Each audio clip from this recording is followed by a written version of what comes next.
Hello and assalamu alaikum. Inshallah everyone's doing well. Today I want to talk about homosexuality from the Quranic point of view. And the Quran deals with this particular issue with over 70 verses. And what's interesting about this is that these verses are not allegorical, meaning they're not verses that may have multiple or different types of meanings. They're very clear, they're very basic, they're very straightforward. And unfortunately, people who are proponents of this type of sexuality have tried to make it seem that, certainly within the early days of Islam, that Islam was found this type of sexuality, or even the effeminate man within the Muslim society as an acceptable thing, and that they were open to this type of sexuality. But that over the years, scholars have become more traditional or conservative in their interpretation of the Quranic text, thereby taking up the position that they have taken up with regards to homosexuality, which, according to these critics, is far more stringent and too conservative. Today I want to talk a little bit about homosexuality from the Quranic standpoint, and of course when I do that, it'll show that this is not true, that there wasn't necessarily a changing of interpretation over time, because the verses are quite they're not allegorical, right? They're foundational. I will also address other claims and criticism brought up by LGBTQ proponents, and I will look at the issue of the phenomena of people linking this type of sexuality with their identity, and we'll talk a little bit about that as well. So without further ado, I think it's important to understand right off the bat that the Quranic perspective on homosexuality is very straightforward. The Quran classifies its verses into two categories: allegorical, which may have multiple interpretations, and clear, which have a single or primary meaning and intent. Chapter 3, verse 7 states in the Quran, "In it are verses basic or fundamental. They are the foundation of the book. Others are allegorical." While discussing LGBTQ literature in Islam, it's essential to recognize the Quran's explicit non-allegorical verses, which leave little room for interpretation on this particular topic.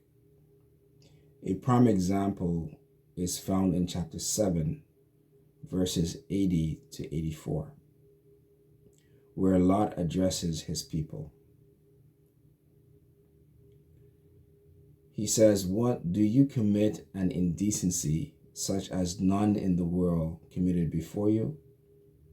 Verily, you come with lust unto men instead of women." This verse is unequivocal, categorically stating three key points.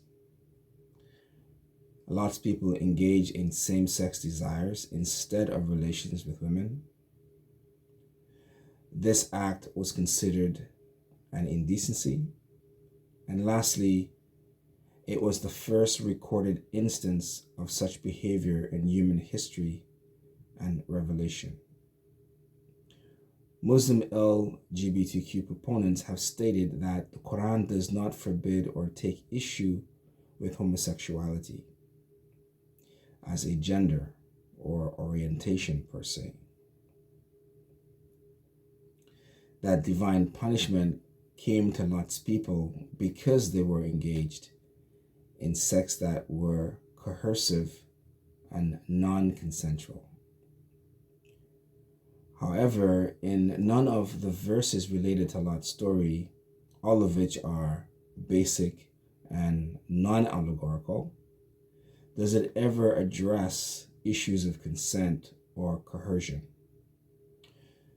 Their argument for consent being the main factor is based on references that come from Western historical sources, extraneous to the Quranic account of Lot's story. But it must be noted that nowhere does the Quran mention anything about penetrative sex or even sex at all in any of the 70 verses dealing with Lot's al-Islam story. Sex is of course implied but not explicitly mentioned. Now, according to Al-Mizan, it states that coming, as in the verse, "Do you come with lust to men instead of women?" And I quote, that coming is used as an indirect reference to interconnectedness, as indicated by the phrase, "with lust," unquote. So in other words, the men of Lot's people were connecting lustfully with other men instead of women. Al-Mizan states the phrase "instead of women" indicates that the verse is referring to sexual intercourse. Yet the Quran does mention the word lust or shawatan.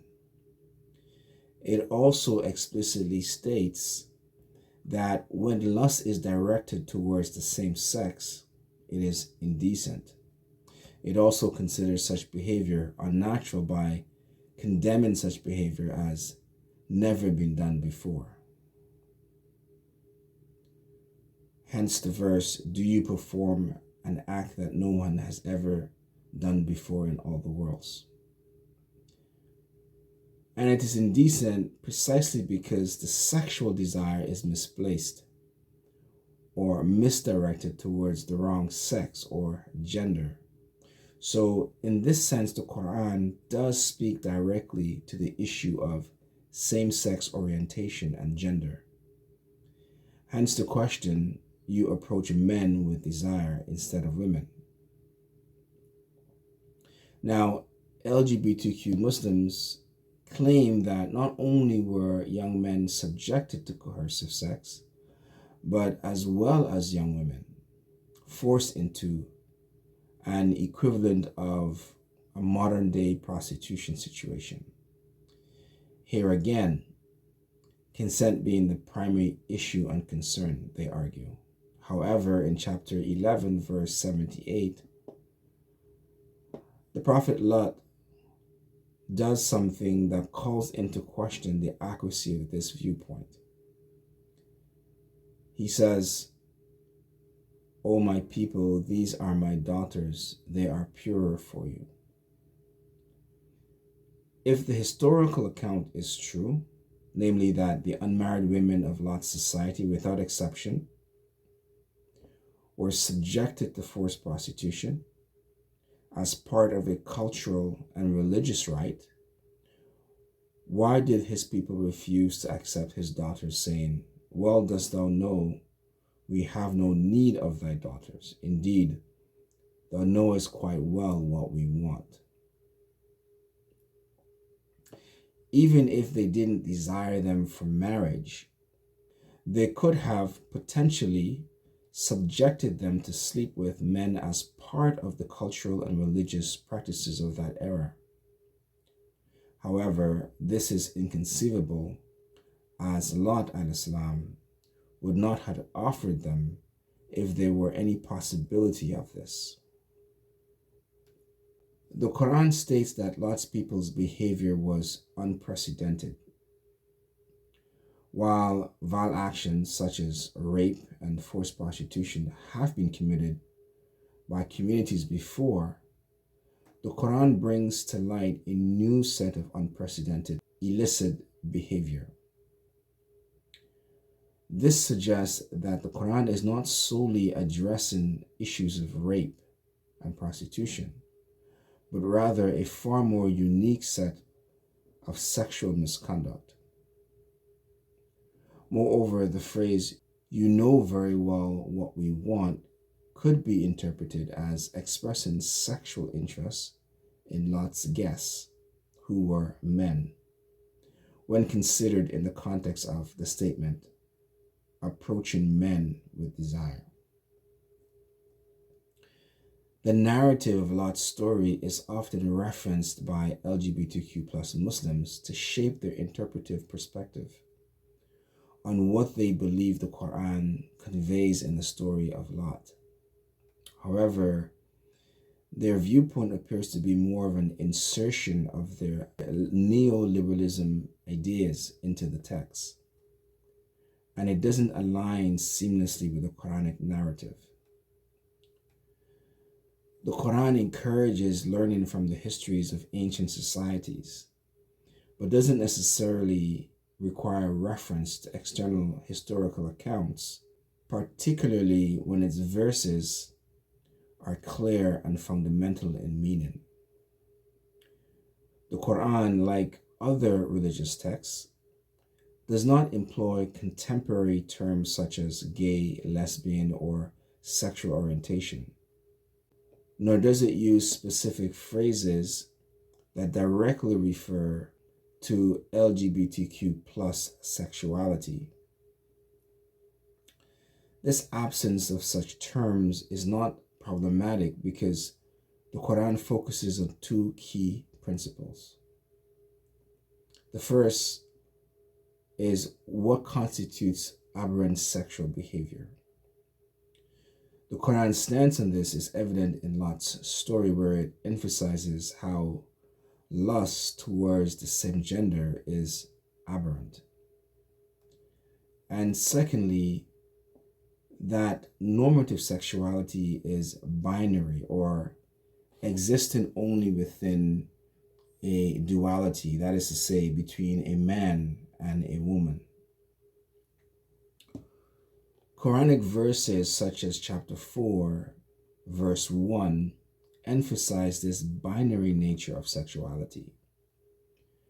It states, "O mankind, reverence your Lord who created you from a single soul, and from it created its mate, and from the two has spread abroad a multitude of men and women."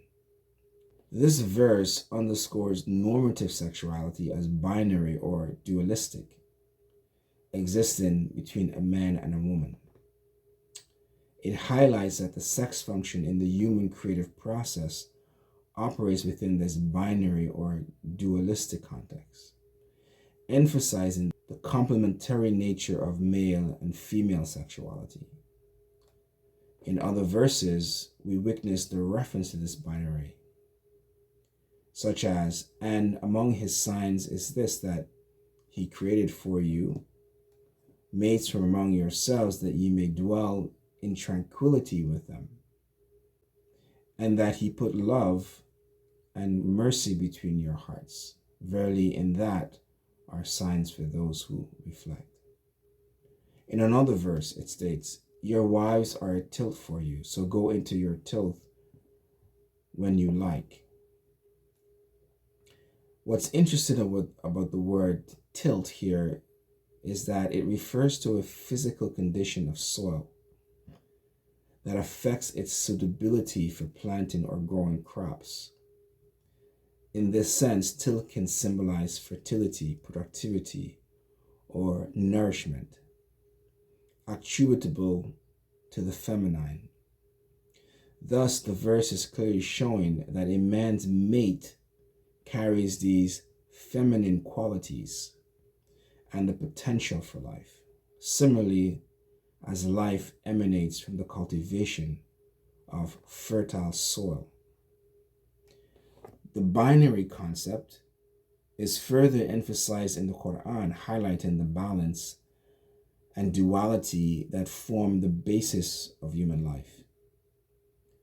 In chapter 36, verse 36 states, "Exalted is he who created all pairs from what the earth grows, from yourselves," meaning from human beings, as an example, "and from that which they do not know," that which we as human beings are ignorant of.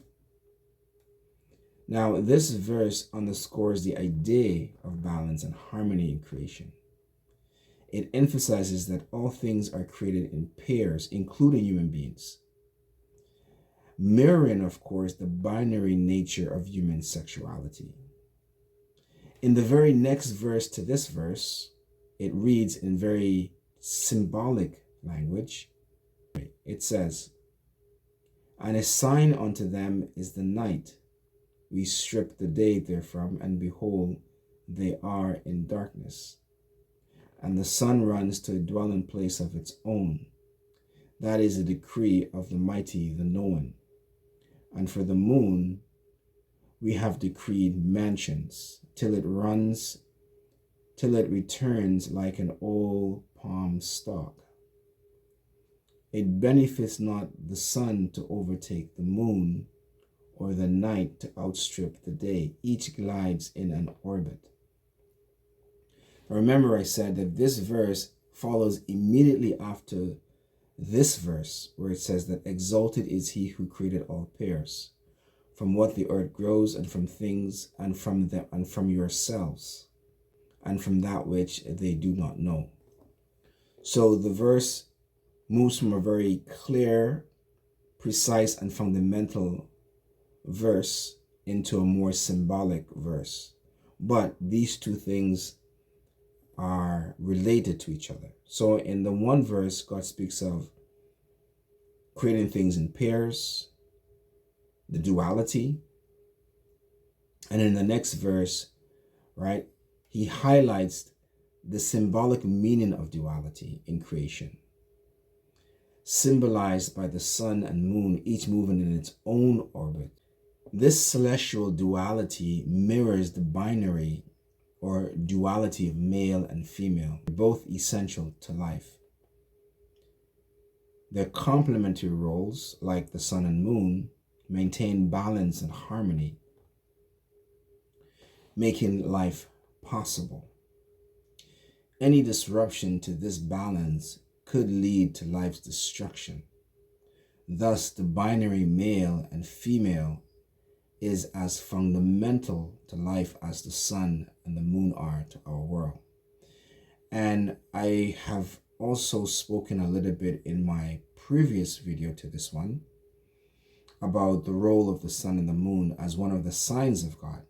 And really, from those two come all of life's blessings and possibilities, such that if the moon tilts even to 45 degrees, that life on the planet would be so disastrously disrupted that it would wreak tremendous havoc on life as we know it right now.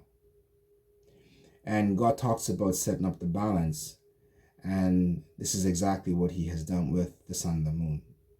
And the balance also exists within human beings in terms of the complementary sexual nature of the male versus the female, thus making it possible for life to emanate. Now, I want to talk a little bit about identity, or homosexual identity specifically. Now, the term homosexual could refer to feelings of romantic or sexual attraction to members of one's own sex, as well as to behavior based on those feelings. It typically refers to a full-blown person, and social identity based on such feelings and behaviors. Collectively, these meanings mirror the contemporary Western understanding of the self and its conflation of desire, behavior, and identity. Any disapproval of homosexuality or transgender behavior is immediately perceived as an attack on a person's identity, accompanied by accusations of denying people's dignity, practicing exclusion, or otherwise being motivated by bigotry or prejudice. Only in contemporary Western liberalism are desires, behaviors, and identities inextricably fused together. It is morally problematic to omit any meaningful distinction between desires and actions, for the mere existence of a desire can never be a moral justification for acting on it. But this approach of identification with the sensual self runs contrary to Quranic notions of identity. In fact, the Quran claims not only is human sexuality part of the nafs, or the lower self, but we must be wary of it and strive to restrain it and rise above it. In chapter 45, verse 23, the Quran states, "Have you seen the one who has taken as his God his own caprice or desires or lusts? And Allah has left him astray and has set a seal upon his hearing and his heart." Now, the study Quran says that the word caprice refers to, and I quote, "the inclining of the soul to passion and lust, or shawa," unquote. The word caprice comes from two Arabic verbs, hawa and yahwi. Hawa means to blow and yahwi means to fall or to tumble. And caprice, therefore, is seen as desires that blows the soul one way or another and overthrows it. The study Quran notes, and I quote, that inordinate desires can overthrow the soul through the calamities of this world, making it tumble into an abyss, or al-hawiya. Now, the word al-hawiya comes from the root word found in verse 9 of chapter 101, in the sentence that reads, "His abode shall be the abyss." Now, what this line is referring to is that those who come on the day of judgment with few good deeds, God says this line about them. God says that his abode, his dwelling place, shall be the hellfire. But he describes it as the abyss, or a bottomless pit. And this is one of the descriptive terms of the hellfire. It's that it's bottomless. It's an abyss. And so those desires or caprice, lusts, can overthrow the soul, okay, to the point where it tumbles into this bottomless abyss, al-hawiya. Now, it's for this reason why even the prophets were cautioned about desires. Even Prophet David al-Islam, in which the Quran is found saying to him, "O David al-Islam, judge between the people in truth and do not follow your own desires. as it will lead you astray from the way of Allah. Chapter 38, 26. Human identity, according to the teachings of the Quran, is rooted in spiritual uprightness, or Hanif. Now, Hanif is an Arabic designation for a monotheist believer. Such a person is one who inclines to the belief in the one true God, as taught by Islam, and submits his entire self to God, as Prophet Abraham had. Thus, Islam does not categorize people on the basis of internal feelings, sexual or otherwise. Rather, it affirms our core identity as servants of God,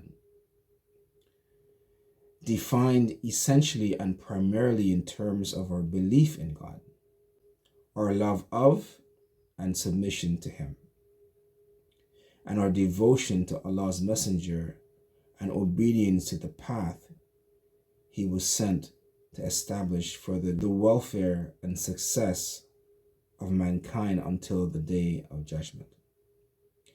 As Muslims, we do not base our identities on our sexual drives, but rather on our commitment and submission to God and His purpose for us. A purpose, if turned away from, invites God's displeasure.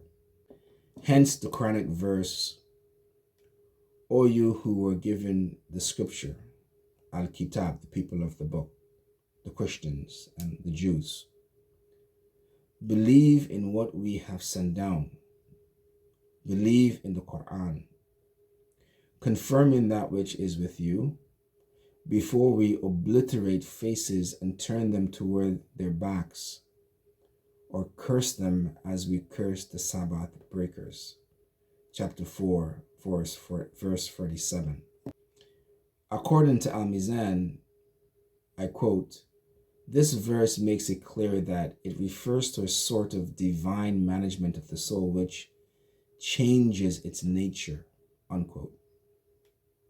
Now, a similar refrain is found in chapter 6 of the Quran, verse 110, in which the Quran says, and we will turn their hearts and their sights, even as they did not believe in it the first time, and we will leave them in their inordinacy, blindly wandering on.